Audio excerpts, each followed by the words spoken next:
Hey guys, I'm on the road. I'll begin talking about some SEPs since I don't know why not, because well, I got no time, I got nothing to waste or lose. So yeah, just outside. To begin with, I'll explain one SCP a day.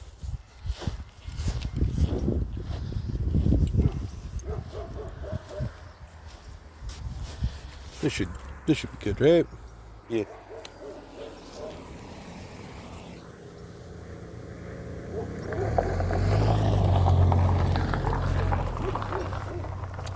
So to begin with, I should probably have to move to somewhere better, but yeah, hold on. Yeah, I'm just moving again. Yeah. So to begin with, SCPs. Today, I'm going to talk about SCP-173, or notably as the statue, or the community calls him, Peanut, because, well, he's shaped like a giant peanut. To be exact, I will explain how tall he is as best I could, since I'm on the middle of the road with nothing of a script. This is just being out loud. Something out of the blue. To be exact, SCP-173, Peanut. I'll just say Peanut for short, since I don't want to keep saying SCP and all. So, Peanut is a large statue, approximately about, say a rough estimate, is that tree right there, or plant. Size of a probably average male,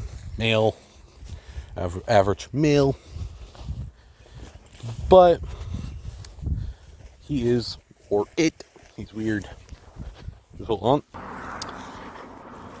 So, Peanut, you probably heard a car, so yeah. Be exact, Peanut has anomalous speed. I have no idea how fast he could be, but you kind of could think about something. I said he's a statue. A statue of what? Well, we don't know, really.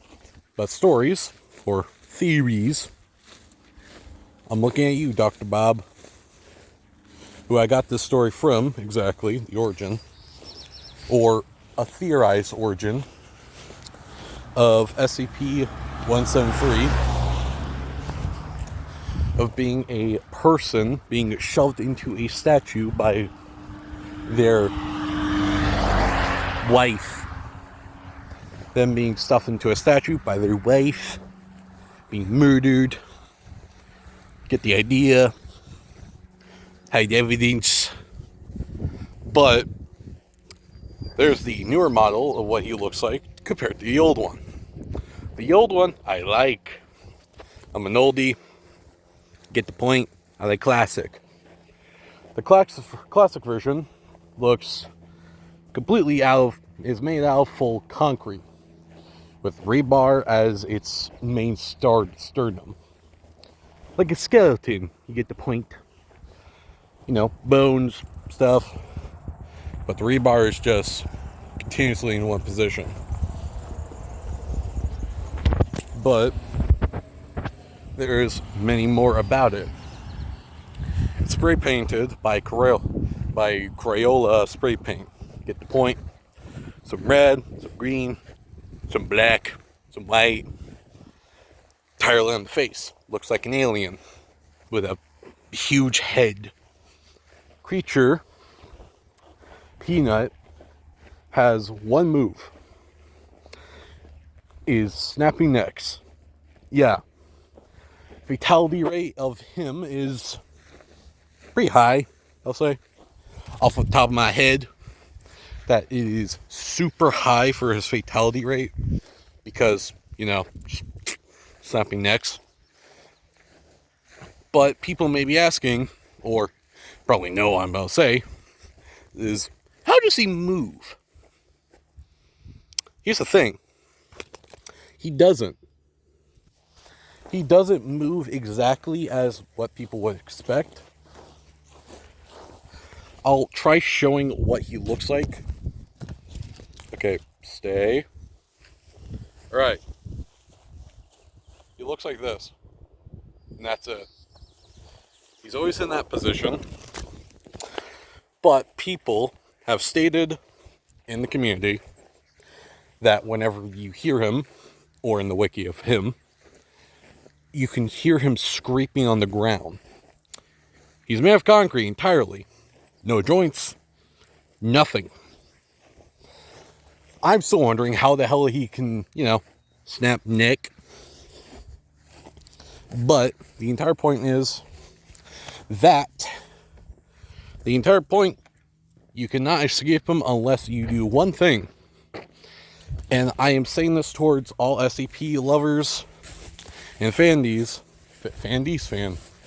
in the fandom, and also people who play Secret Labs, if anyone remembers that game, is to look at him. Look at SCP-173, he won't move. If you have watched Doctor Who, you know what I'm talking about. A weeping angel type scenario. If not looking at him, or it will move. Fast enough, if you blink, it'll move. Any form of contact of looking at him, he will not move. Other stories have stated that he has also been able to multiply from, if I'm getting this right, Detective Void, Dr. Bob, and the Rubber. These three YouTubers, I have to say, I love y'all guys. You guys were the ones who inspired me to start this little series of SCP. But, to be exact, SCPs are not usually normal. I should have gotten this on the first video and explained what classes are, but SCP-173 is a Euclid class. Euclid is the middle tier. Can be dangerous, but can also not be dangerous when certain criteria are done. There's safe, which you can kind of get the idea. Euclid, I already explained that. Keter, which is pure violence. Thalamus, I have no idea. And other tiers of checking of what they can do. He is fast enough, probably, I don't know, I've already talked about speed. What else about him? Oh yes, I'll talk about the other thing about him. I'll talk about his other design. The other design is him losing most of the concrete, keeping the head concrete, body, and that's it. And maybe some leg concrete. I don't remember the full design, but he is now showing full rebarb for hands and limbs and the rest part. But I'll go on to more detail of a little bit more about him later when I go on to a certain another SCP, which a lot of people know for being the most hatred and most evil side to him ever, or it. But before I go into that story, I'll talk about the little spread.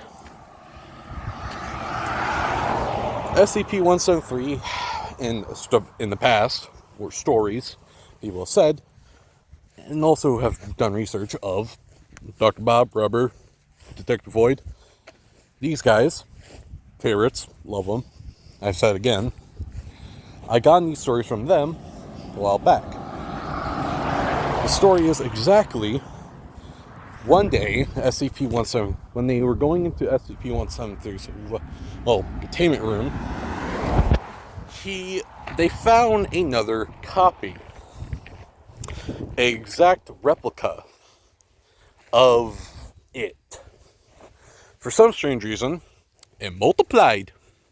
No one saw it, no one could figure out what the hell happened, so the storage did.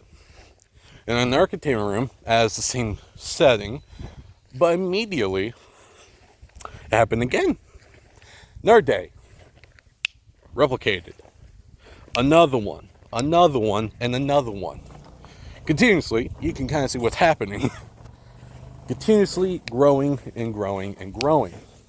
Size and population. Eventually, the else was one thing. Breach. They all grouped up and started a rampage out to the world entirely, committing mass spread of, well, you can kind of guess, death. A lot of death, a lot of murder, a lot of, yes, yeah, a lot of death. So much that is crazy. And what I'm saying is, all SCPs have some weird stuff. This one's the weirder one. Because there's one thing I have left to talk about. Is what it does. What else it has done. SCP-173 can release a goop. More of a liquid, but goopy sludge. No idea how it happens, because, well, cameras can't be exactly put in, as far as we know, or as far as I know, for it to be watched. But it will release a gunk on the floor after a while, and people, D-class go in there and clean up. The sample that was taken is that the goop is made out of 3 things. Shit, piss, and blood. Yeah, 3. Yeah. Made of a entirely compound of mixture of, well, blood, piss, and shit. Get the point. That is, it's not good. That is not work. Good. No good. No good work. No good. Bad miss. Bad. But the entire point of the end of it, this actually ends in with another incident. If anyone knows about the SCP games, there's one game everyone would know about. The first ever video game I've seen people play, and it all starts with SCP. Security Breach. The first ever game I've seen people going into this game. And how it all started was Peanut. Peanut having lost visuals of him because the lights were going out, and people were in the room cleaning. You can kind of guess what happened next. Dead. And yeah. But the most simplest thing is, people need to realize something about how they clean the room. They will need to have 3 people. 2 on watch, 1 cleaning. Or the opposite. Someone to make sure someone is always cleaning, while the other 2, or 2 cleaners, changes. Places. Make sure it doesn't move. That's all. Have fun, stay safe, and enjoy the SCP Foundation. America.